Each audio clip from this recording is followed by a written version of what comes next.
tensions continue between India and China along the line of actual control. Let us take a look at what the line means on the ground and the disagreements over it.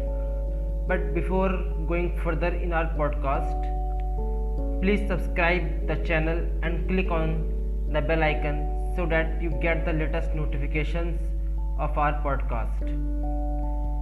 In our this session, we will discuss what is the line of actual control. The excerpts is taken from the Indian Express explained page and other resources also. So हम बात करेंगे line of actual control क्या है. Line of actual control is a demarcation जो separate करता है Indian control territory को from Chinese control territory. India consider करता है कि जो लाइन ऑफ एक्चुअल कंट्रोल है वो 3488 किलोमीटर लॉन्ग है और चाइनीज कंसिडर करता है इसे केवल 2000 किलोमीटर लॉन्ग. जो लाइन ऑफ एक्चुअल कंट्रोल है ये डिवाइड है हमारे 3 सेक्टर्स के अंदर. अगर हम ईस्टर्न सेक्टर की बात करें तो उसमें इंक्लूड है अरुणाचल प्रदेश एंड सिक्किम. हम मिडिल सेक्टर की बात करें इसमें उत्तराखंड एंड हिमाचल प्रदेश, और अगर वेस्ट की बात करें तो लद्दाख.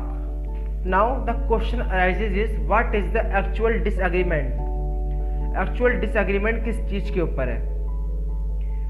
जो ईस्टर्न सेक्टर में हमारा लाइन ऑफ एक्चुअल कंट्रोल है वो मैकमोहन लाइन के साथ है और उस तरफ जो है केवल इंडिया और चाइना के माइनर डिस्प्यूट्स हैं कि पोजीशन क्या है ग्राउंड और principle of high Himalayan watershed के ऊपर, केवल minor disputes.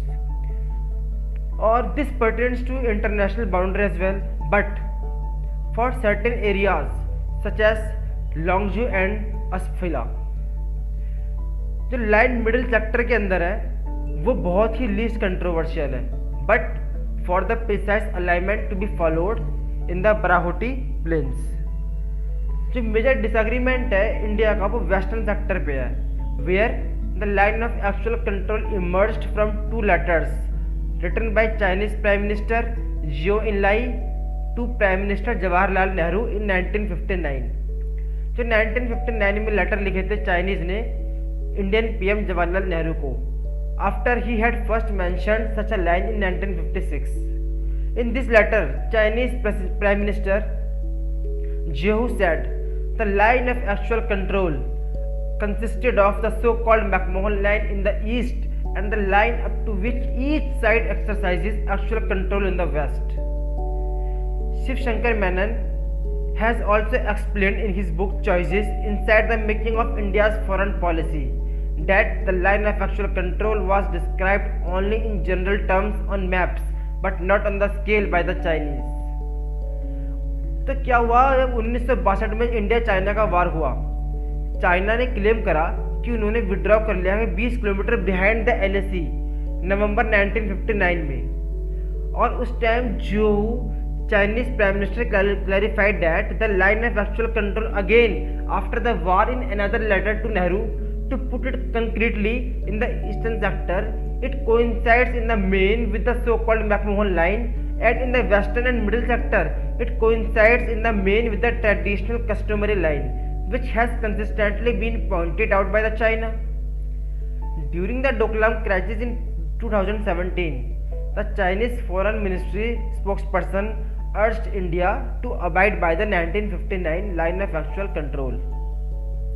Now the question arises, what was India's response to Chinese designation of the LAC? India rejected the concept of line of actual control in 1959 and in 1962. Even during the war, Nehru was unequivocal. There is no sense or meaning in the Chinese offer to withdraw 20 km from what they call line of actual control. What is this line of control? Is this the line they have created by aggression since the beginning of September? India's objection, as described by Menon, was that the Chinese line was a disconnected series of points on a map that could be joined up in many ways. The line should omit gains from aggression in 1962 and therefore should be based on the actual position on September 8, 1962 before the Chinese attack. And the vagaries of the Chinese definition left it open for China to continue its creeping attempt to change facts on the ground by military force. Now, The question again arises, if this is the preview, this is the case, so when did India accept the line of actual control? So for this, a main event that the world sees is discussed in 1991 visit to India when Chinese Premier Li Peng's visit, where Prime Minister P.V. Narasimha Rao and Li reached an understanding to maintain peace and tranquility at the line of actual control. India formally accepted the concept of LAC when Rao paid a return visit to Beijing in 1993, and the two sides signed the agreement to maintain peace and tranquility at the line of actual control. The reference to the line of actual control was unqualified to make it clear that it was not referring to the line of actual control of 1959 or 1962, but to the line of actual control at the time when the agreement was signed. To reconcile the difference about some areas, the two countries agreed that the joint working group on the border issues will take up the task of clarifying the alignment of the LAC. Why did India change its stance on the line of actual control? Why? As per the Menon, it was needed because Indian and Chinese patrols were coming in more frequent contact during the mid-1980s. After the government formed a China study group in 1976, which revised the patrolling limits, rules of engagement and pattern of Indian presence along the border. In the backdrop of Sumdoro-Guru standoff, when PM Rajiv Gandhi visited Beijing in 1988, Menon notes that the two sides agreed to negotiate a border settlement and pending that they would maintain peace along the border. So the question is, in this, have India and China exchanged their maps of the LAC? Only for the middle sector, maps were shared for the western sector, but never formally exchanged, and the process of clarifying the LAC have effectively stalled since 2002. As an aside, there is no publicly available map depicting India's version of LAC. During his visit to China in May 2015, PM Narendra Modi's proposal to clarify the LAC was rejected by Chinese. Deputy Director General of Asian Affairs at the Foreign Ministry, Huan Zhilian, later told Indian journalists that we tried to clarify some years ago, but it encountered some difficulties which led to even complex situation. That is why whatever we do, we should make it more conducive to peace and tranquility for making things easier and not to make them complicated.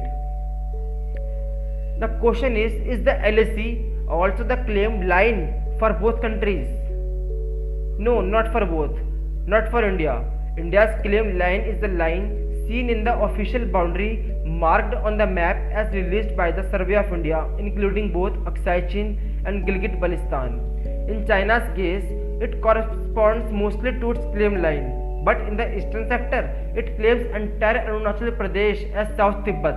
However, the claimed lines come into question when a discussion on the final international boundaries takes place and not when the conversation is about a working border, says the LAC. But why are these claims controversial in Ladakh? Why this line is controversial in Ladakh? Independent India was transferred the treaties from the British, and while the Shimla Agreement on the McMahon Line was signed by British India, Aksai Chin in Ladakh province of the princely states of Jammu and Kashmir was not part of British India, although it was a part of British Empire. Thus, the eastern boundary as well defined in 1914, but west in Ladakh it was not. A.G. Nurani writes in India-China boundary problem that Sardar Vallabhbhai Patel's Ministry of States published two white papers on Indian states. The first, in July 1948, had two maps. One had no boundaries shown in the western sector, only a partial color wash.